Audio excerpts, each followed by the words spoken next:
Austin, Texas, April 2025. A mother arrives at her daughter's apartment after multiple phone calls go unanswered. When she opens the bedroom door, the smell of dampness and an eerie silence hits her like a wave. Then, she hears the faint sound of shallow breathing coming from inside a closet. Inside, a 7-year-old girl, pale, severely malnourished, sits curled up in the darkness. She weighs less than 29 pounds. Her eyes are sunken, her body trembling with every breath. When police arrive at the scene, the child's mother, Virginia Gonzalez, 33, shows no sign of panic. She simply looks on, expressionless, and says a sentence that freezes everyone in place. She's still alive, isn't she? No one knew that the little girl locked in that closet wasn't Virginia's only child.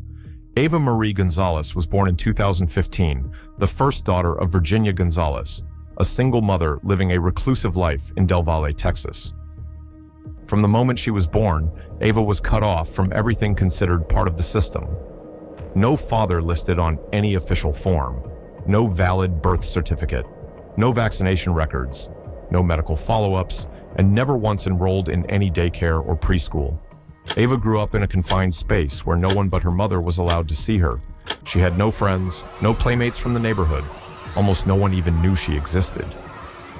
To the outside world, Ava was merely a shadow, dim, silent, and invisible. Virginia, Ava's mother, wasn't the stereotypical image of a poor or desperate parent. She paid rent on time, she had a car, her children wore clean clothes, but she carried within her a deep paranoia and an obsessive need for control. People who had interacted with her described Virginia as someone quick to anger, secretive, and constantly convinced that others were watching or trying to take her children away. Several family members had tried to reach out, but were always pushed back with the same line, "We're fine. The kids are fine. I don't need anyone's help." Several times, neighbors reported hearing a child crying late at night, but by morning, everything returned to silence, as if nothing had ever happened. In 2017, an aunt from the family called Virginia to check in. The conversation was disjointed, disconnected. During the call, the aunt asked, "Where's Ava?" Virginia replied without hesitation, "She's staying with relatives. She's fine." And from that moment on, Ava vanished from the human map. A 2-year-old girl who never had the chance to clearly speak her own name, never set foot in a classroom, never heard her name called across a playground, became a forgotten name in a life the world never touched. On April 3rd, 2025, an emergency call brought Austin police to Virginia Gonzalez's apartment. When they arrived, the youngest daughter, 7 years old, was found locked inside a closet with no windows, no ventilation, no bedding. She weighed less than 29 pounds, roughly the weight of a 3-year-old child. For nearly a month, she had survived on just one hot dog and half a cup of water each day. She couldn't stand upright. Her skin was bluish, her eyes sunken, as if her body had adapted to the dark. She sat curled tightly, arms wrapped around her knees, like she was holding on to the last bits of life she had left. Doctors at Dell Children's Medical Center described it as one of the most severe cases of malnutrition and psychological confinement they had ever seen. But even as they rushed to save the little girl, something else began to trouble the police. While reviewing Virginia's personal records and processing the initial report, they compiled a list of her children. And then a single name emerged, Ava Marie Gonzalez, born 2015. Police asked Virginia, "Where is she?" Virginia replied, "She's not here anymore." Police immediately launched a search, but Ava left behind no trace. And most significantly, there had never been a missing person report filed. Ava disappeared from the system, not into the darkness of a violent crime, but into the pale, clinical light of indifference. And only when another child, Ava's younger sister, was discovered in a state of desperation, did the name Ava Marie Gonzalez resurface, like an echo buried beneath layers of time and guilt. But by then, it was too late to know whether Ava was still alive. And perhaps too late to understand why no one had ever tried. Ava vanished from the world without leaving a trace, because no one had ever tried to remember she was here. Police combed through every database, but her name appeared nowhere.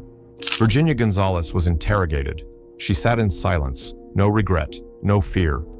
Each time she was questioned, she would only mutter a few words. "I did what needed to be done." She's fine. She's always been fine. No one knew who she was, and no one knew what fine was supposed to mean. No confession, no denial, no cooperation.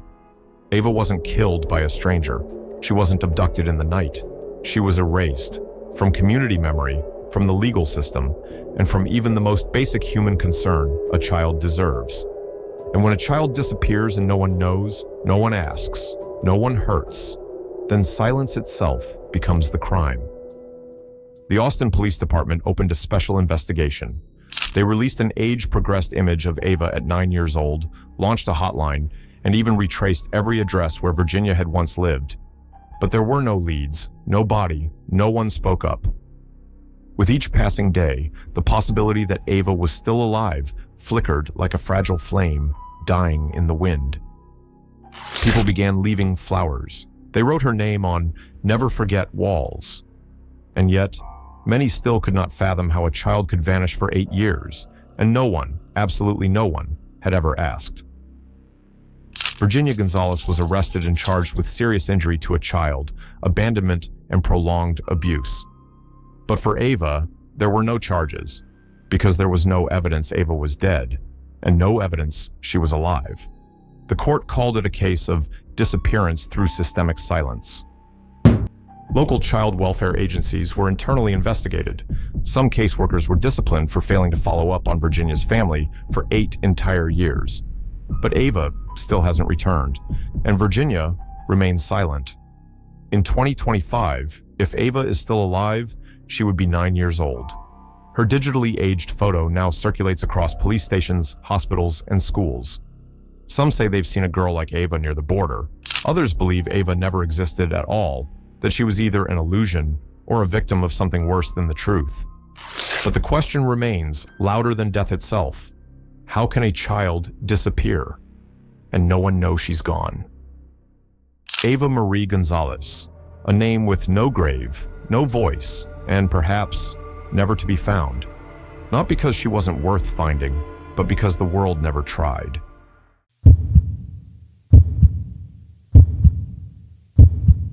Shelby, North Carolina, February 14th, 2000. It was a gloomy morning, pouring rain. No one could have known that the Degree family's life would change forever from that very moment. Asha Degree, 9 years old, was a quiet, intelligent girl living in a loving, middle-class family in the rural south of the United States. Her parents, Harold and Akila, were devout people who placed deep faith in proper upbringing. Their home had no internet, no cable TV, no computer. Everything was kept simple to avoid harmful influences. Asha was an excellent student with strong academic performance, regularly attending church, and playing basketball for the girls' team at Falston Elementary School. She lived with her older brother, O'Brien, her best friend, and also the last person to see Asha in her room. On Sunday, February 13th, the Degree family spent an ordinary day together. Asha went to school, had dinner with the family. Asha and O'Brien went to bed at around 8 p.m. At around 9 o'clock, a small storm caused a power outage in their neighborhood that lasted nearly 45 minutes. Around 2:30 a.m., Harold, the father, left the living room and went to bed. Before that, he checked in on the children's room. Asha and O'Brien were sound asleep, lying neatly in their beds. Everything seemed peaceful. But at 5:45 a.m., when Asha's mother woke up to get the children ready for school, she discovered Asha's bed was empty. The little girl was no longer in the room. Immediately, the entire family tore through the house, closets, bathroom, under the bed, the storage shed, everywhere. They called relatives and neighbors, but no one had seen her. The front door was still locked. The back door showed no signs of being forced. Everything was intact. But upon closer inspection, they discovered that some clothes, a few children's books, and Asha's black and white striped backpack were missing. At 6:30 a.m., Asha's parents called the police. Within the hour, a full-scale search was launched with tracking dogs, helicopters, patrol cars, and dozens of volunteers. But the result was the same. No footprints, no dropped items, no trace. The first notable lead came that same afternoon. 2 different truck drivers reported seeing a little girl walking alone along Highway 18, about a mile from the Degree home. She wore a white coat, dark pants, and carried a backpack, matching Asha's description exactly. One of the drivers pulled over, alarmed by the strange sight, a young girl walking alone in the cold rain. But as he stepped out to call her, the girl suddenly bolted into the woods and vanished into the darkness. They didn't chase after her. No one appeared to be with her. And from that moment on, no one ever saw Asha Degree again. Police continued to search in vain. No body, no dropped belongings, no note left behind. They proposed several theories. Was Asha kidnapped? Did she run away? Was she lured out? But none of them could be proven. There was no evidence to support any conclusion. By August 2001, a construction worker in Burke County, more than 40 kilometers from where Asha disappeared, accidentally discovered a backpack tightly wrapped in a plastic bag, buried deep beneath the dirt at a construction site. Inside were children's books, clothing, and personal items that belonged to Asha. The strange part was, the plastic bag did not belong to the family, and Asha couldn't have gone that far by herself. So, who brought the bag there? Why was it buried so deliberately? That final clue only deepened the mystery. Some believed Asha had been lured away, possibly through school, church, or some athletic activity, but her family insisted she had no reason to run away and trusted no one outside of their immediate circle. She had no internet, no secret friends, no conflicts with anyone. The case left investigators baffled. A 9-year-old child walking out into the rainy night in complete silence, then vanishing without a trace, leaving behind only a buried backpack more than a year later. In 2015, after years in limbo, the FBI officially reopened Asha Degree's case. They formed a special investigative team working with local police and the Cleveland County Sheriff's Department to re-examine all evidence, witness statements, and previously overlooked details. By 2020, a new piece of information emerged. A witness claimed to have seen a green Ford Thunderbird, late 1970s to early 1980s model, parked by the roadside near the last known location of Asha. Though the tip stirred interest, no license plate was recorded, and no one ever came forward to claim ownership. The lead, like others before it, quietly faded away. Meanwhile, Asha's parents never gave up hope. The Degree family continued to hold memorials every Valentine's Day, the anniversary of her disappearance. They kept distributing flyers, appeared on true crime programs, and responded to every new lead, no matter how slim. Asha's bedroom, more than 2 decades later, remains untouched. Her pillow, bedspread, favorite stuffed animals, all in place. A small space preserved like a museum, not just for memory, but to keep alive the belief that someday she will return. In an emotional interview, Asha's mother, Aquila Degree, once said, "I don't need to know where my daughter is. I just need to know she's still alive." Over 20 years later, Asha Degree's disappearance remains one of the most chilling mysteries the FBI has ever faced. No body, no suspect, no clear crime scene, no rational explanation as to why a 9-year-old girl, loved, cared for, and living in a stable home, would walk out of her house before dawn in the cold rain of Valentine's night, and then disappear without a single trace. Everything seemed to vanish with her into the woods. No cries for help, no dropped belongings, no one who saw her after that final moment. And since then, all that remains are memories, questions that repeat endlessly in her parents' minds, and the quiet fear in the hearts of a community that this could happen to anyone. No proof, no denial, only silence, and a suffocating thought that somewhere out there, a child is still missing, still waiting. Asha Degree, born August 5th, 1990, went missing on February 14th, 2000.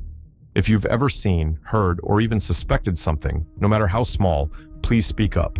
The FBI is still waiting for one clue, one phone call, just one. Maybe enough to bring Asha home.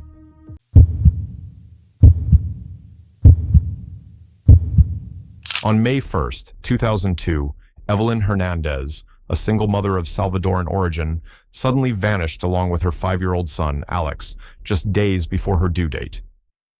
The incident took place in San Francisco, where Evelyn lived with her son in a small apartment in the Bay Area. At the time of her disappearance, she was in the final weeks of pregnancy, eagerly preparing for the birth of her second child. At 24 years old, Evelyn was the embodiment of resilience. As an immigrant, she took on any job she could, from cleaning and babysitting to restaurant work, just to support her son without relying on anyone else. Even though she had no immediate family nearby, apart from a few distant relatives scattered across California, she never once complained about her circumstances.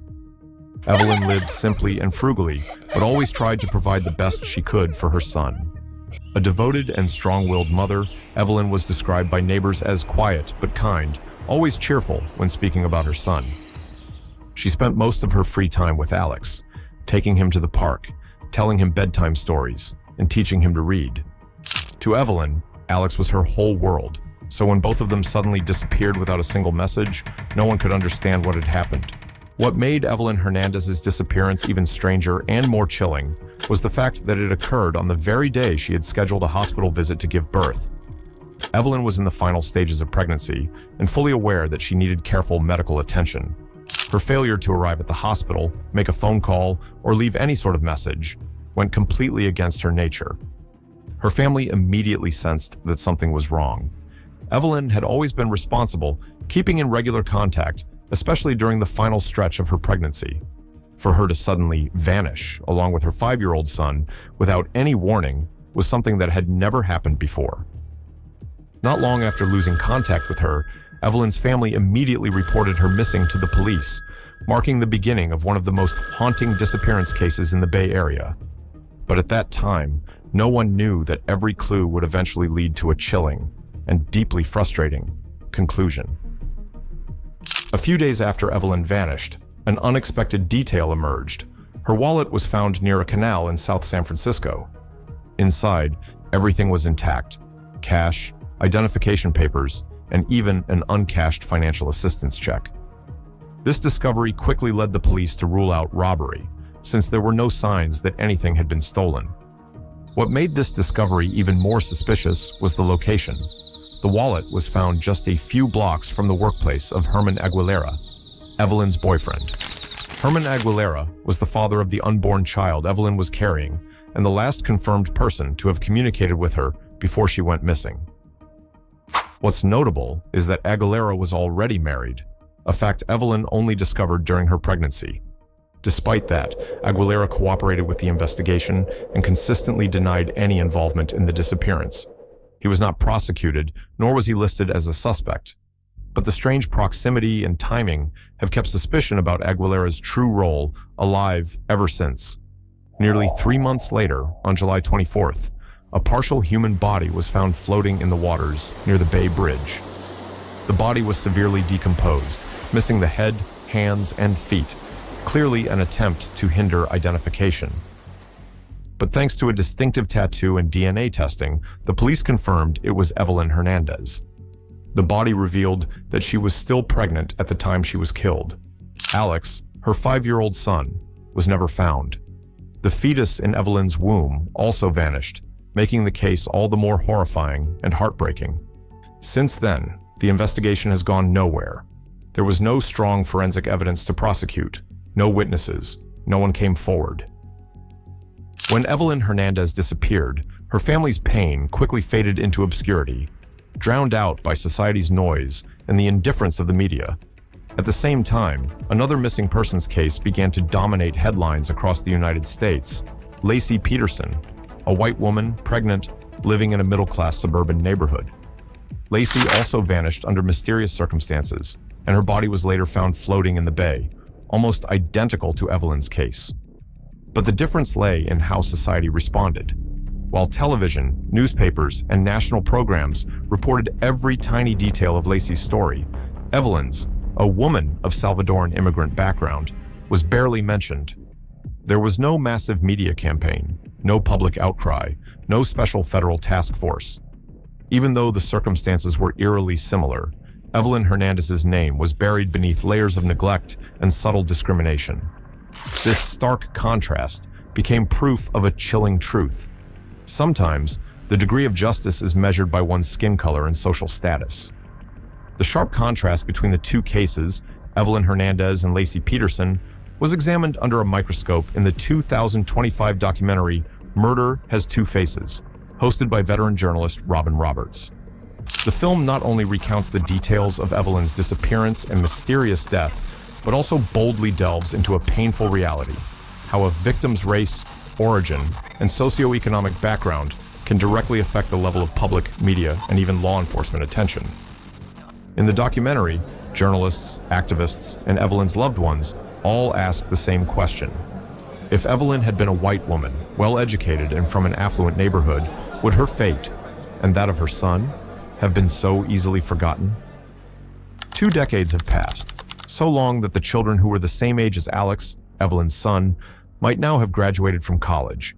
But Alex remains just a name on a missing persons list. No grave, no recent photo. No one knows if he's alive or dead. The unborn child in Evelyn's womb was never given a name. And Evelyn herself, a mother who worked countless jobs to raise her child, a woman who was pregnant and ready to give birth, was murdered and discarded into San Francisco Bay as if she had never existed. Her family still holds on to hope. However faint, they refuse to give up calling for public attention and pray that some clue might surface. But society's indifference is like a deep wound that won't heal. No one has been arrested. No one has been tried. No one has been held accountable. A pregnant woman was brutally murdered. A child went missing. And yet, no one seemed to care. And that is the greatest tragedy, not just for Evelyn, but for so many victims who never get the chance to be heard.